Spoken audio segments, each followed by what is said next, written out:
the handcuffs burying into my skin, causing a bit of bleeding. I tried moving around, but it was no use.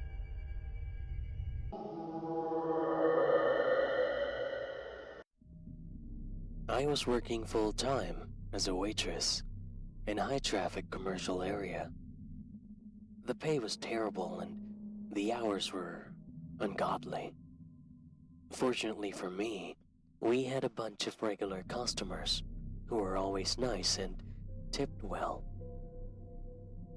I knew I was above average in attractiveness, having been one of the cheerleaders of my school's NCAA team back in college. Now, well, I'm here, in this small restaurant, earning just enough to pay rent. I had a few interviews lined up, and I felt that I had a good chance to get into the jobs. But I really need the extra cash for now. I messaged my friend, Lynn, who was my best friend when we were in college. Though I always found her a bit odd, she was always there to listen to me rant and generally gave great advice. I trusted her. We chatted on Facebook Messenger about boys, jobs, and other prospects. The topic of money and our student loans came up, and after listening to me rant about my financial situation, she told me she had the perfect solution. She introduced me to OnlyFans and told me she earned a ton of cash on the platform. So I browsed her profile and, oh man, the things I saw were very interesting. She used whips, handcuffs, and other tools for her loyal audience. Part of me was repulsed, but part of me was also very intrigued. So I opened my own OnlyFans account. Within a few days, I got dozens of fans and I saw the revenue come in. A lingerie pic here, a nice flirty kiss there. They love me. It was actually quite a rush. For 2 months, my fan base kept on growing and I became more and more hooked to OnlyFans.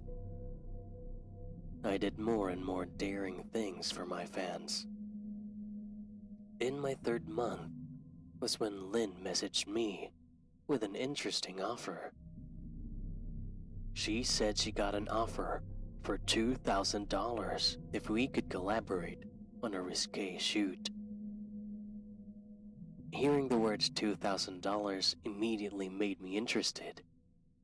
The idea of a collaboration, whatever that means, was pretty strange to me, honestly. However, I've known Lynn for a while and truly trusted her. She was the one who got me into this in the first place. I figured, if I were to do it with anyone, that would be her. She told me that we would meet in her house, and it would involve some blindfolds, some whips. You know the kind of video I'm talking about. Well, of course, I was very nervous. I thought about this for a few days. But then I got reminded of my student loans, and $2,000 is several weeks' worth of my work in the restaurant. So I said yes. I made the announcement on my OnlyFans page that I was going to collaborate with my friend for some edgier content. My fans welcomed this development and I got a lot of tips. This encouraged me to push through. When I arrived at her house, it seems like her life is so much better now. She has a high-end computer, the latest phones and gadgets, and she looked great. After a lot of catching up, laughing and reminiscing, she told me exactly what to expect. She showed me the basement where we will shoot, and I immediately got creeped out. There was a dark, dingy room downstairs where one bed covered in petals and with a large metal headboard. on the headboard were handcuffs. On the other side of the room was an expensive-looking camera.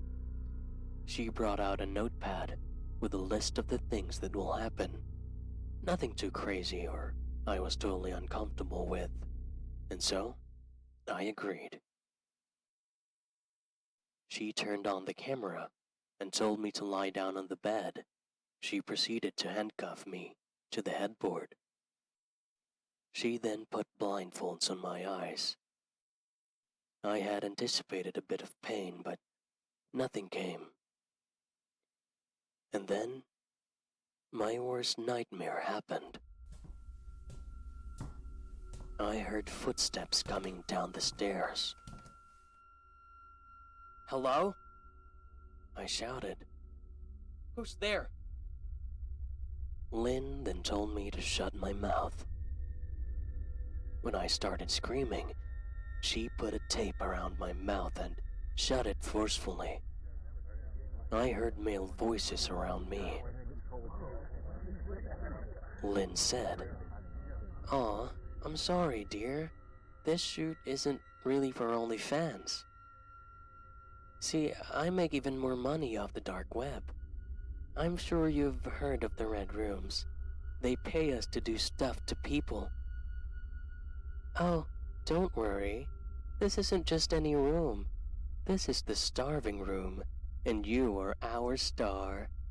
We're not going to torture you or do anything terrible to you. We're just going to watch you go hungry, go thirsty, and wither away. Let nature take its course." I tried to scream, but it was muffled by the tape. Then, the man spoke and welcomed his viewers, all 30 of them. He gave a special shout-out to the VIP viewers who paid good money to watch me. And now begins the marathon viewing of my fate until I die. I tried and tried to get myself free.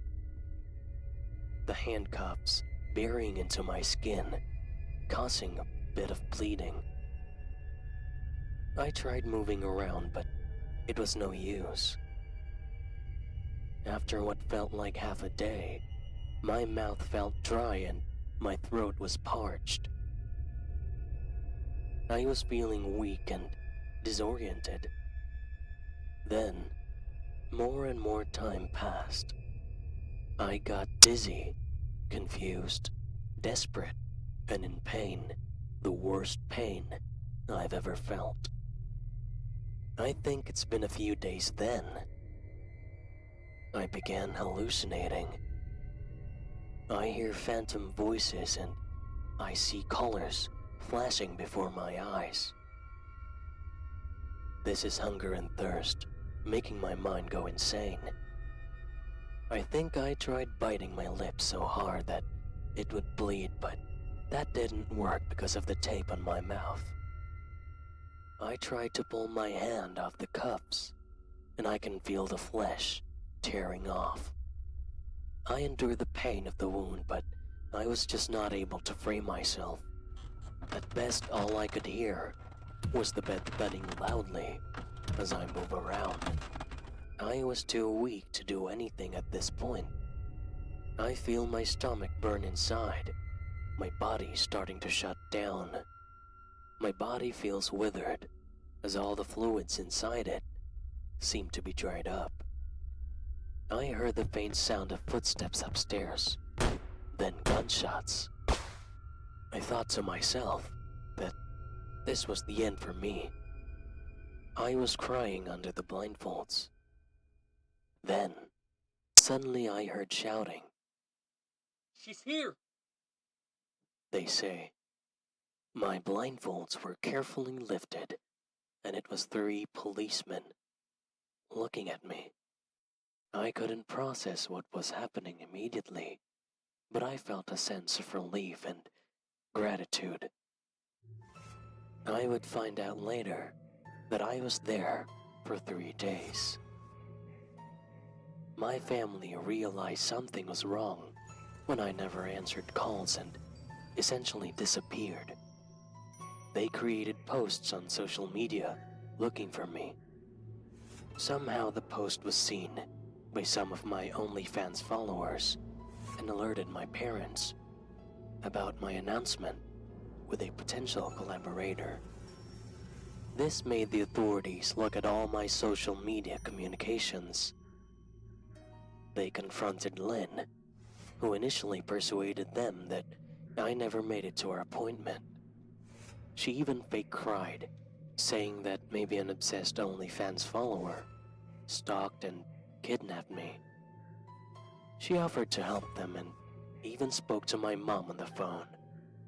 She was about to get away with it, but they heard the thud of the bed downstairs, the one that I made at the expense of flesh in my wrist, and that's when 3 men inside started shooting at them and they fired back. The 2 men were killed in the encounter. Lynn and the other man was arrested. The camera and laptops were seized by the authorities, and they started a process of cracking down on the dark web starving room. I cannot divulge much more without compromising the investigation. My body was ruined by the experience.